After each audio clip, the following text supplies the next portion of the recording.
Nesse vídeo eu vou tratar com vocês a respeito de Irani, que já desabou e mesmo na presente data segue caindo, sendo que ainda estamos aguardando a teleconferência de resultados, que é o webinar. Qualquer novidade trago para vocês aqui no canal, então não deixa de se inscrever aqui embaixo e ativar o sininho. Como que eu sei que o webinar acontecerá hoje? Porque você pode consultar isso no calendário de eventos ou calendário de eventos corporativos, a depender do site de relações com investidores, e aqui ele vai te trazer os próximos eventos e o webinar vai acontecer na data de hoje. E o foco desse vídeo é justamente uma entrevista que o CEO da Irani, o Sérgio Ribas, que ele deu revelando o futuro da empresa e o que eles esperam para os próximos anos. Mas antes de continuar, gostaria de lembrar a vocês que a segunda turma do FMI está com matrículas abertas. O FMI é o nosso treinamento sobre educação financeira e investimentos para o público em geral, desde o nível mais iniciante até o intermediário. Inscrições por tempo limitado. Em abril fecharemos as inscrições e aproveite ainda a promoção da Quantifury, em que você receberá um cupom de 50% de desconto simplesmente enviando $50 para a sua carteira Spot. Pegando-se esses $50 e transferindo-se para a conta de trading, para acionar a conta de trading, você vai clicar em negociar, comprar qualquer ativo aqui disponível até o dia 29 de fevereiro e assim após essa data você receberá um e-mail com esse cupom de desconto. Muito bem, como vocês sabem, Irani é uma das minhas posições mais relevantes da carteira, a terceira maior posição da carteira de ações. Eu aumentei posição com essa queda, alcançando agora um número de 15.500 ações. E já estou no prejuízo, mas quando eu considero os dividendos recebidos, estou praticamente no 0 a 0, sendo que meu dividend yield on cost na empresa atualmente está em quase 9%.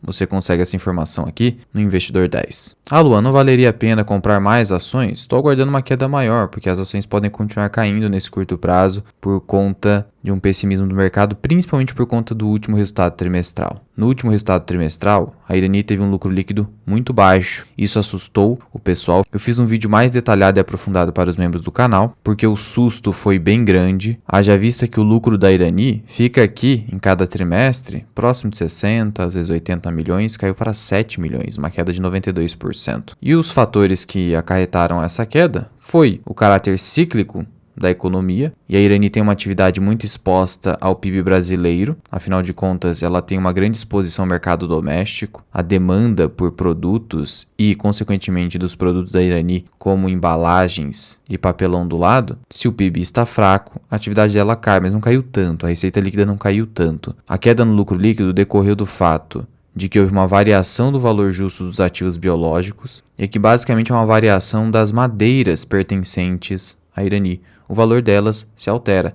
E aí, caso você tenha uma alteração para baixo, você tem que lançar como prejuízo, afetando até mesmo o EBITDA no que toca a ativos biológicos. Já no que toca ao impairment, que foi reconhecido, aí você atinge o lucro líquido e aí gera um prejuízo que deve ser contabilizado. Só aqui foi um impacto de 28 milhões, aqui em cima 26 milhões, por isso a queda forte no lucro líquido. Então não foi uma queda expressiva no resultado operacional efetivamente da empresa. Foram itens não recorrentes, que não acontecem o tempo inteiro e não se ligam à atividade da empresa. E esse impairment, que é uma reavaliação de propriedades para investimentos imobilizados e mantidos para venda, é basicamente uma questão contábil que, nesse caso da Irani, não afeta a sua atividade nem a previsibilidade das suas receitas futuras. Por isso, não fiquei preocupado, mas diante do pessimismo, só não fiz uma grande compra porque justamente eu já tenho uma posição grande e prefiro ir comprando aos poucos agora que já tem uma grande relevância na minha carteira. Apenas isso. E tratando aqui dessa entrevista, é citado aqui que a Irani, após o seu follow-on, que na prática configurou quase um novo IPO,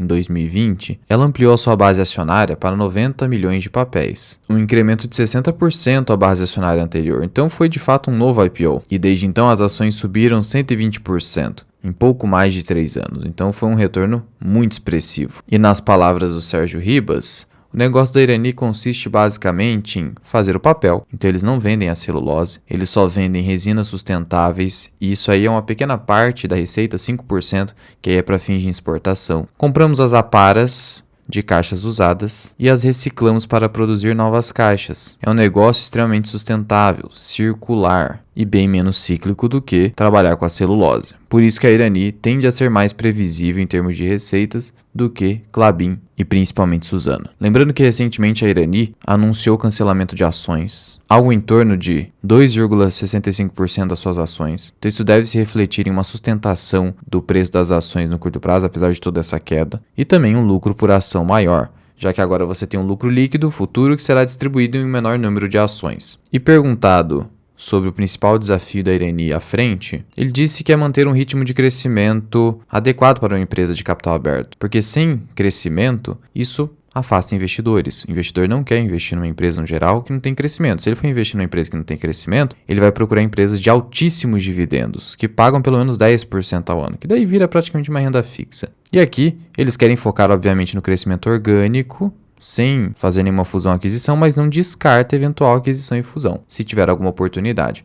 Aquisição ou fusão, em qualquer empresa, é questão de oportunidade. Você viu um momento específico que faz sentido aquela operação e aí você faz. Mas, no geral, as empresas preferem o crescimento orgânico, ou seja, com projetos a partir do zero, é o que faz mais sentido. Sobre os investimentos que foram feitos pela Irani nos últimos anos, ele citou a ampliação da produção de celulose em 30%, assim como melhoraram as emissões de gases, e também cresceram 56% a produção de papelão ondulado, o grande negócio da Irani hoje, lá na fábrica de Santa Catarina. Então, o aumento de capacidade produtiva foi o foco, além de automação e sustentabilidade. E quando eu falo sustentabilidade, eu estou falando de economia para a empresa, já que ela conseguiu fazer com que o gasto energético ficasse cada vez menor e sustentável. E aí uma pergunta muito interessante foi feita. Ok, vocês estão aumentando a produção, mas e a demanda? Vai crescer para abranger essa capacidade produtiva expandida? É um questionamento pertinente. E aí ele citou que no negócio de papel para embalagem, o motor para crescimento é o PIB, então o PIB crescendo pouco ou não crescendo, esse é um problema. Só que ainda há outra tendência, a substituição do plástico por papel em diversos segmentos da economia,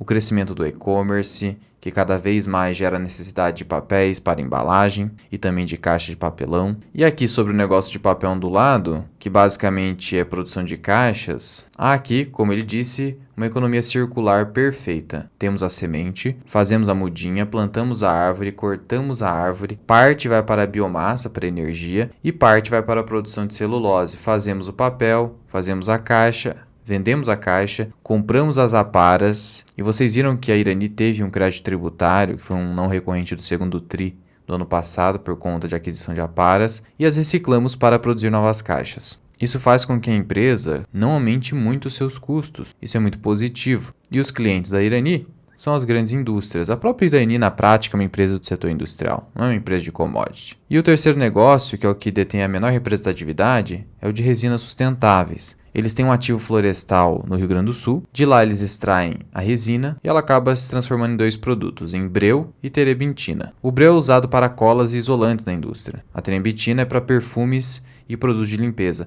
Aqui eles focam mais em exportação. E todos esses produtos são de base florestal. Então se você tem uma queda no preço da base florestal da Irani, ela sofre com isso em um trimestre e tem que lançar como um prejuízo contábil. Mas a floresta é completamente renovável, assim como a Klabin, uma empresa muito sustentável, assim como a Klabin. E outra questão que foi dita, como eles pretendem financiar o próximo ciclo de expansão da Irani, ele citou que basicamente é acessar o mercado de capitais, como foi no re-IPO, mas aqui pode também ter dívida, se acessar via debentures, já que agora eles estão concluindo o ciclo de investimentos anterior, a famosa plataforma Gaia, e o retorno será capturado ao longo dos próximos anos. É um setor que você tem um retorno que pode demorar um pouco de tempo. Quanto à política de dividendos, eles estão pagando 50% do lucro líquido. E é justamente esse payout de 50% que eu considero aqui na nossa planilha de preço teto, que já antecipo para vocês, atualmente ficou em 10,71. Por quê? Porque minha projeção de lucro por ação caiu para 1,50 diante dessa situação. Ainda assim, com uma taxa de desconto de 7%,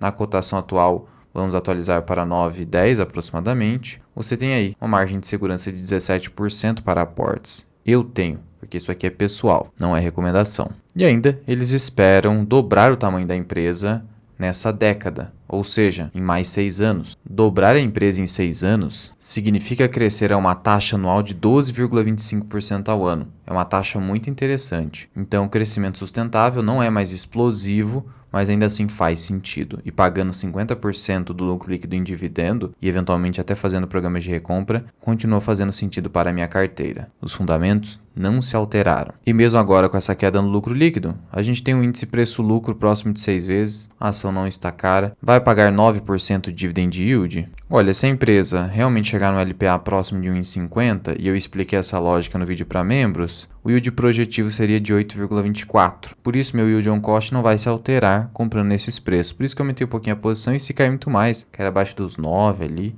vou continuar comprando. E note que a tendência de alta da empresa não se modificou para quem gosta da análise gráfica. Chegou agora numa região de preços que não rompeu nenhum fundo relevante aqui. Então, até mesmo na análise gráfica, nada mudou por enquanto. Mas já comenta aqui embaixo o que você pensa de Irani, se segue comprando, se já parou de comprar, se você entende que a empresa ainda tem potencial de crescimento. Lembrando de novo que as matrículas para o FMI segunda turma estão abertas. Link na descrição e no primeiro comentário fixado. Fui!